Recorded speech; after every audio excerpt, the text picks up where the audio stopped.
Dr. Billy Graham já levou a mensagem de esperança em Jesus Cristo para o maior número de pessoas em toda a história. Mais de 210 milhões de pessoas em 185 países ao redor do mundo foram tocadas pela mensagem do Dr. Billy Graham. Por mais de 60 anos, ele vem fazendo com que milhares de pessoas entreguem suas vidas a Jesus. Dos povos de países mais remotos da África ao coração de Nova York. Tanto para grandes chefes de Estado, como para os povos mais humildes e necessitados. Hoje, o Dr. Graham compartilha conosco a mensagem de esperança em Jesus Cristo.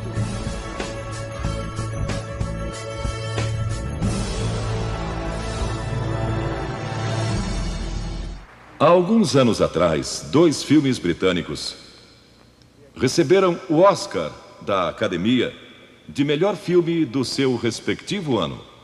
E ambos foram a respeito de 2 homens. Um foi Eric Liddell e o outro foi Gandhi. Ambos tiveram a força e a coragem, quando sob pressão, de dizer não a si mesmos, de exercer autodisciplina.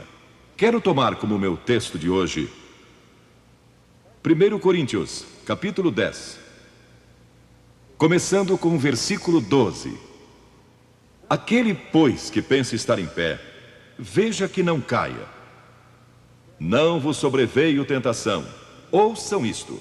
Não vos sobreveio tentação que não fosse humana.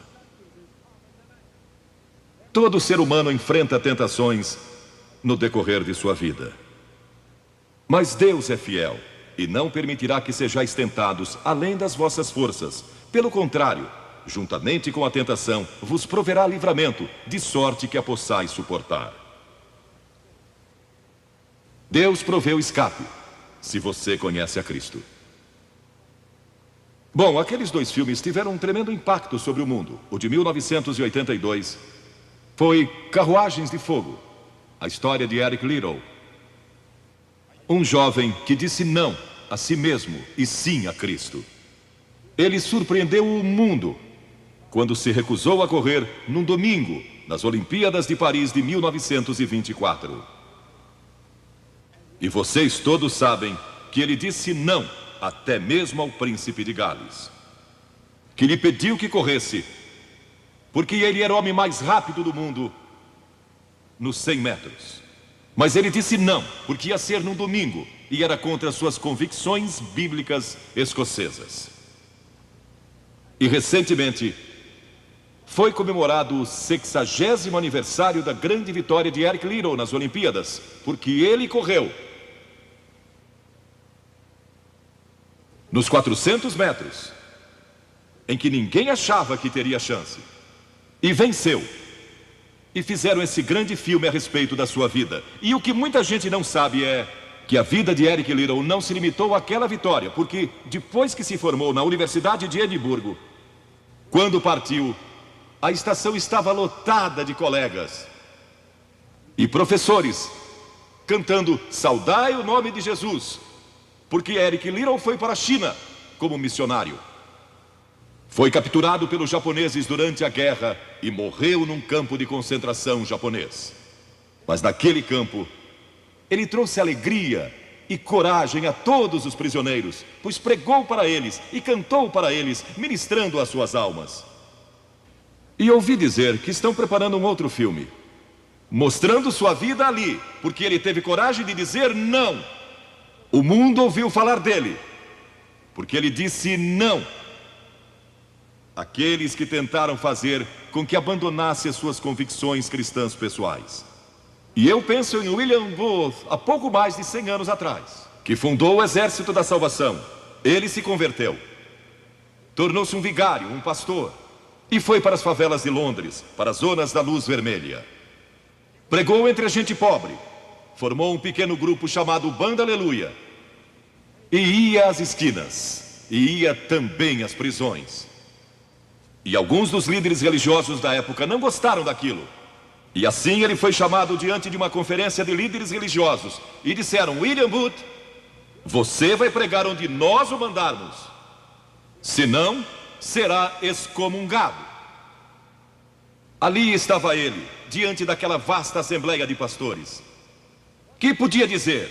Catherine Booth, que se tornou tão famosa quanto ele, sua esposa, estava na galeria e abanou o seu lenço gritando: William, diga não! E William obedeceu sua esposa e disse não, e assim nasceu o exército da salvação.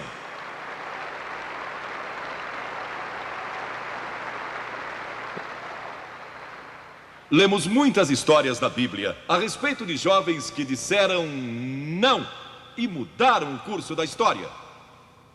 A primeira que quero mencionar, talvez nunca tenham ouvido falar. Seu nome foi Vasti e foi rainha da Pérsia. A esposa de Assuero, que reinou desde a Índia até a Etiópia. Pensem em todo o petróleo que ele tinha e provavelmente nem sabia. Um dos monarcas mais ricos que já viveu. E ele deu uma grande festa que durou muitos dias. No fim, provavelmente já bêbado, ele ordenou que sua esposa Vasti viesse e ali dançasse para todos os seus convidados.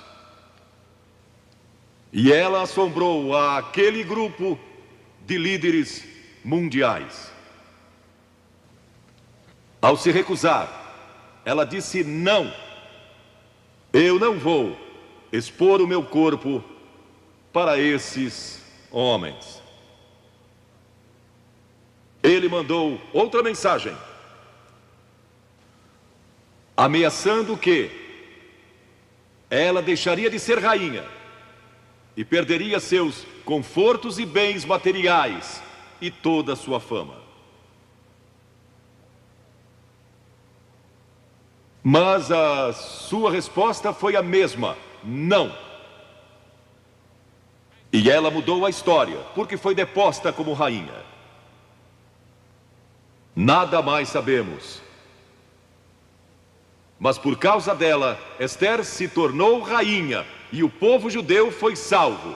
E até o dia de hoje, o povo judeu celebra um grande feriado, porque uma mulher disse não e abriu a porta para a salvação do povo judeu, porque havia um homem como Hitler, e era o primeiro-ministro do país, decidido a destruir e aniquilar os judeus.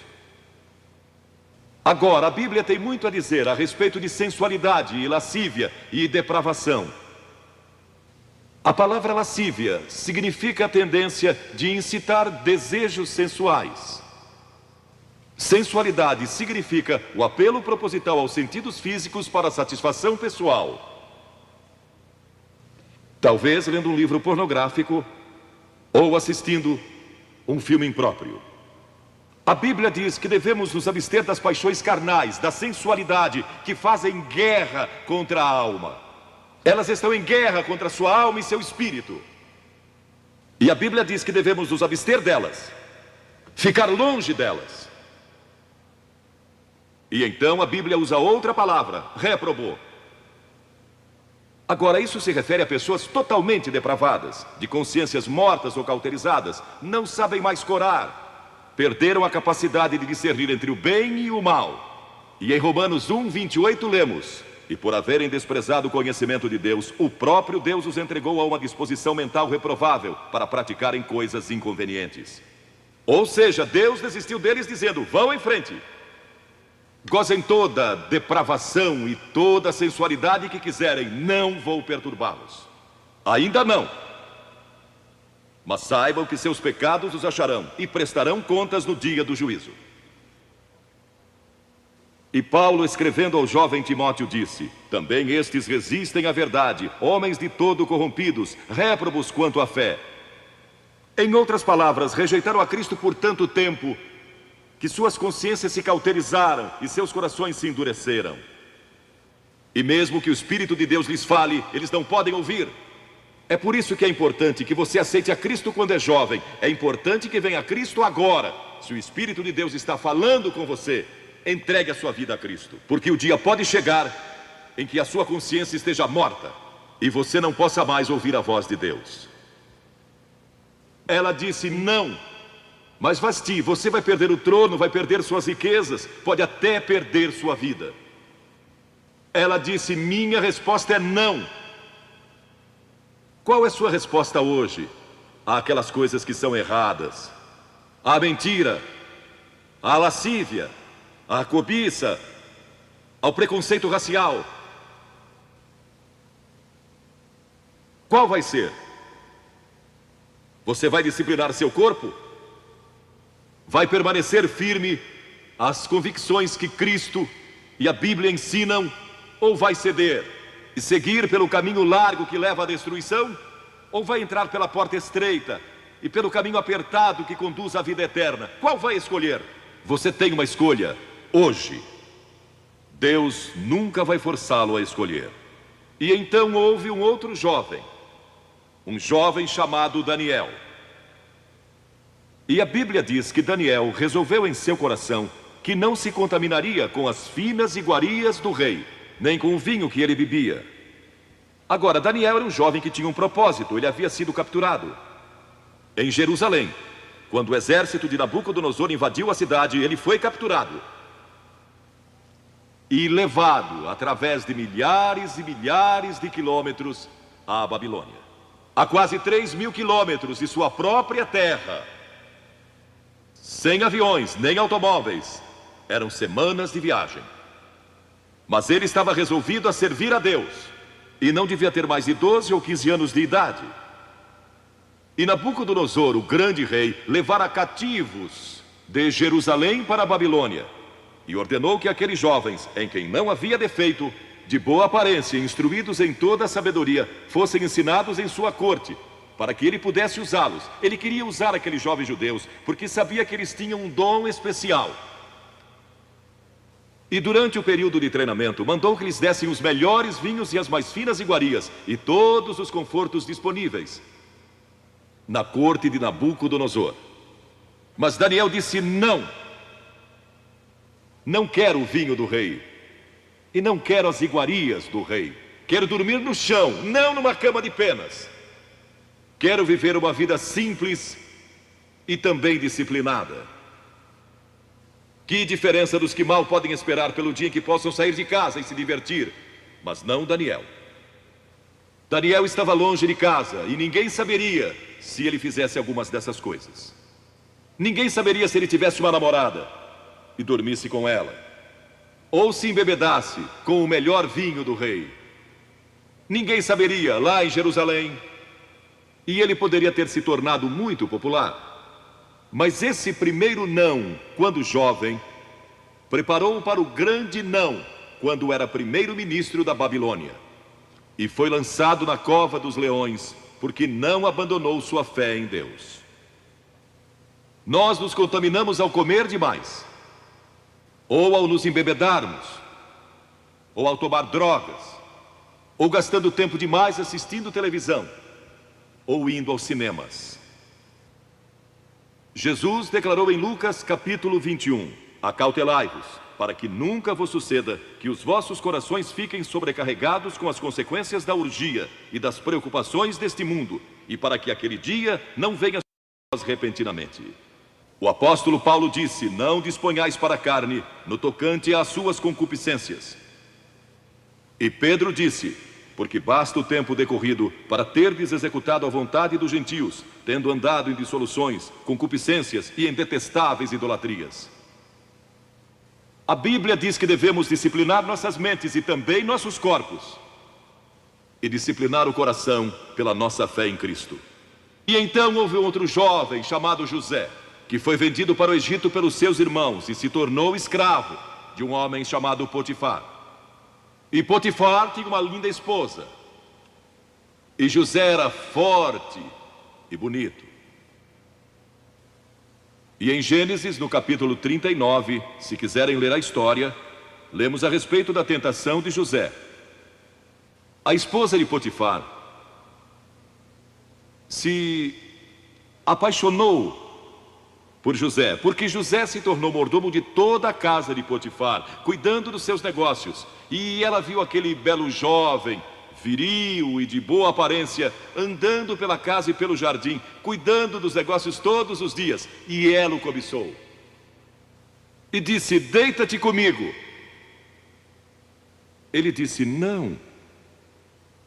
E acrescentou: não posso fazer isso ao meu senhor, que me confiou tudo o que tem, exceto sua esposa. Não posso pecar contra Deus, o Deus dos meus pais. Ele estava longe de casa, lá no Egito, quem saberia?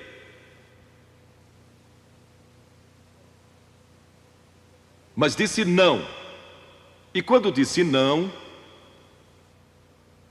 na última vez, ela o agarrou e ele fugiu dela, deixando sua capa. E ela começou a gritar, chamando os servos e dizendo: ele tentou me violentar. O que não era verdade. Mas Potifar acreditou e mandou que ele fosse lançado na prisão. E muitos de vocês sabem a história, que ele foi para a prisão. E através de uma série de circunstâncias, ele depois se tornou primeiro-ministro de todo o Egito. E governou o Egito sob o faraó. Deus o guardou e o promoveu. Porque José teve a coragem de dizer não quando foi tentado. Agora, sexo não é pecado. O sexo nos foi dado por Deus para a propagação da raça humana e para nosso prazer, dentro de certos limites que Deus estabeleceu para o matrimônio. As características de um cristão são autocontrole e autodisciplina. E Paulo, escrevendo a Timóteo, disse: conserva-te a ti mesmo puro. Mas como você pode se conservar puro num mundo como este? Como pode se manter puro olhando para as bancas de jornais ou assistindo a alguns filmes? Como pode se manter puro com as tentações que enfrenta todo dia? Não pode, de modo algum, exceto se Cristo está em seu coração.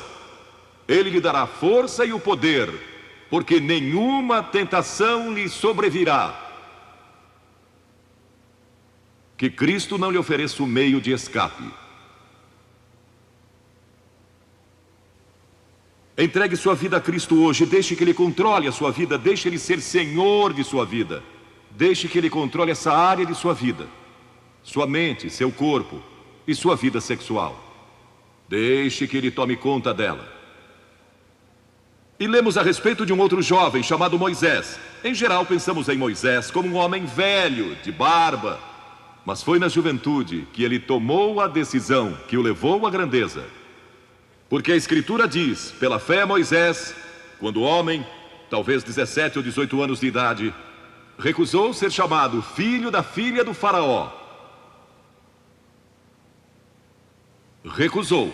Ele fez uma escolha, preferindo ser maltratado junto com o povo de Deus, a usufruir prazeres transitórios do pecado. Agora, observe que ele estava no Egito. Era filho da filha de Faraó, herdeiro do trono do Egito. E talvez seria o próximo Faraó.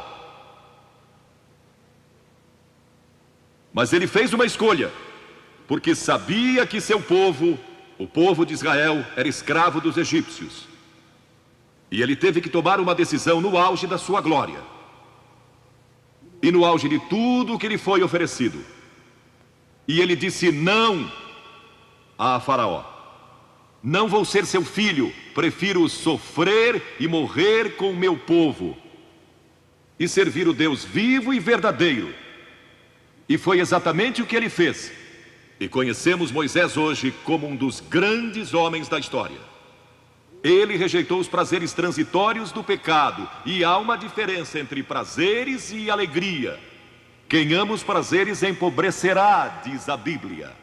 E ela cita um homem que disse: entreguei meu coração à loucura e aos seus prazeres, mas tudo isso é correr atrás do vento. Quem vive em prazeres está morto, embora viva, amando os prazeres mais do que a Deus. A Bíblia diz que há pessoas que amam aos prazeres mais do que amam a Deus. É o seu caso? Você ama a Deus mais do que ama prazeres pecaminosos? Não falo de esportes e todas essas coisas maravilhosas que temos. Falo de prazeres pecaminosos. Mas a alegria é produzida pelo Espírito Santo. E há centenas de passagens que falam dessa alegria. Você pode ter alegria mesmo quando não tem prazer, porque a alegria é profunda. O anjo disse aos pastores naquela grande noite: não temais, pois vos trago boa nova de grande alegria, que o será para todo o povo, e mesmo no sofrimento. Quando você recebe a Cristo, Deus não remove o sofrimento. Ele não remove todos os problemas e as dificuldades da sua vida. Não faz isso. Ele não promete, se você está desempregado, conseguir um emprego amanhã se você aceitar a Cristo hoje à noite. Ele promete que lhe dará graça e força e alegria em qualquer situação. Bem-aventurados sois quando os homens vos odiarem e quando vos expulsarem da sua companhia, vos injuriarem e rejeitarem o vosso nome como indigno, por causa do Filho do Homem. Regozijai-vos naquele dia e exultai. Ele disse: quando vierem a mim e tiverem problemas e tribulações e as pessoas odiarem vocês, ele disse: exultai, porque grande é o vosso galardão lá no céu, pois dessa forma procederam seus pais com os profetas. Todos que viverem piedosamente em Cristo serão perseguidos, a Bíblia diz. Ainda haverá sofrimento. Jesus disse: quem não tomar a sua cruz e negar-se a si mesmo, não pode ser meu discípulo. Moisés escolheu a alegria de seguir a Deus, em vez da vida de prazeres no Egito. O que você está seguindo? Qual é a sua escolha nesta hora? E então o último é Jesus.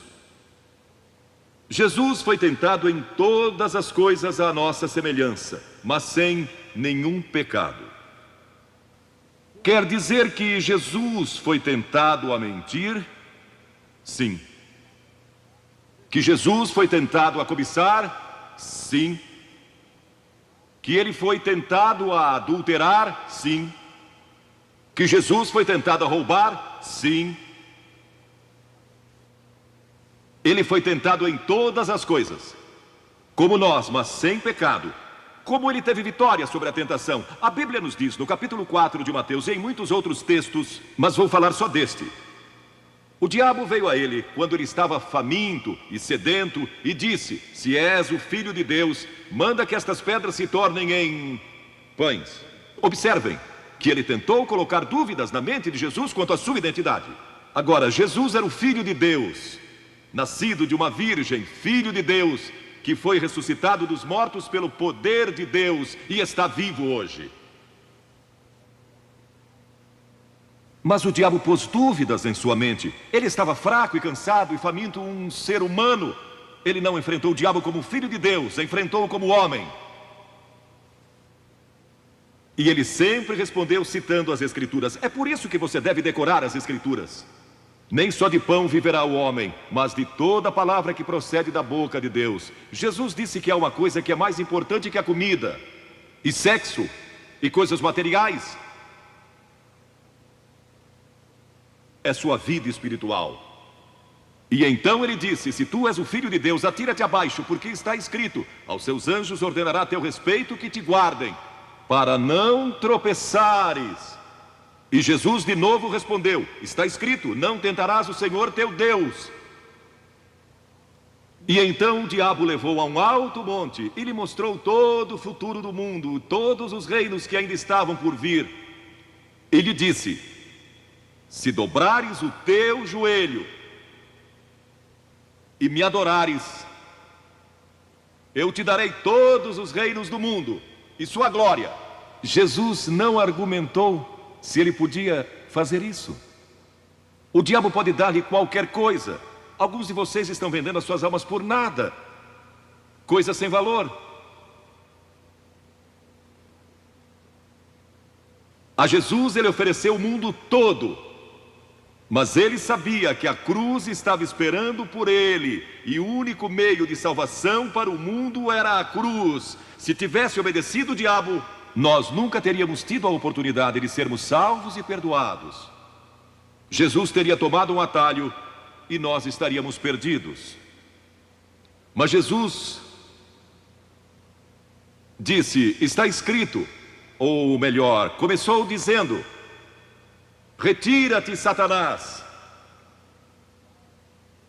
porque está escrito: ao Senhor teu Deus adorarás e só a Ele darás culto. E assim o diabo o deixou, e anjos vieram e o serviram. Observe como Jesus enfrentou o diabo ao ser tentado. Primeiro, ele citou as Escrituras. Segundo, ele estava cheio do Espírito Santo. E terceiro, estava na vontade de Deus. Você está disposto a dizer não às tentações do diabo? Está? Pense nisso.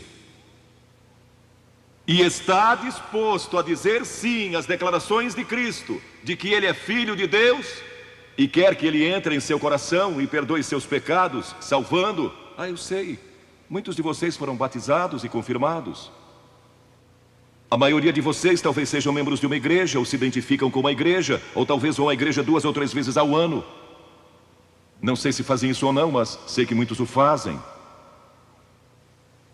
Mas não podem declarar aqui hoje: eu sei que meus pecados foram perdoados, eu sei que vou para o céu. Deus está disposto a perdoar todo o seu passado hoje por causa da cruz. Deus está disposto a dizer: eu perdoo você, porque Ele ama você. E Deus se interessa por você como se você fosse a única pessoa em todo o mundo. E você pode recebê-lo nesta noite. Você diz: o que preciso fazer? Primeiro, deve estar pronto a se arrepender dos seus pecados. O primeiro sermão de Jesus foi sobre arrependimento. E a palavra arrependimento significa mudança, mudar suas ideias, mudar seu estilo de vida. Deixar que Cristo entre e o ajude a mudar. Está pronto a fazer isso? Não pode mudar por si mesmo. Mas Ele o ajudará a mudar. Não que você será perfeito. Significa que vai dar à sua vida uma nova direção. E Ele estará com você para ajudá-lo. À medida que você anda dia a dia com Cristo. Ah, você vai falhar e vai errar. Não vai ser perfeito. Mas Cristo estará com você, se estiver pronto a se arrepender. Diga a Deus: nesta hora eu pequei e me arrependo. E estou pronto a mudar. E então, a segunda coisa é que você o recebe pela fé. Cliff disse há pouco que você não pode racionalizar a salvação. Há certas coisas que podemos compreender, mas muitas delas a princípio você não pode entender.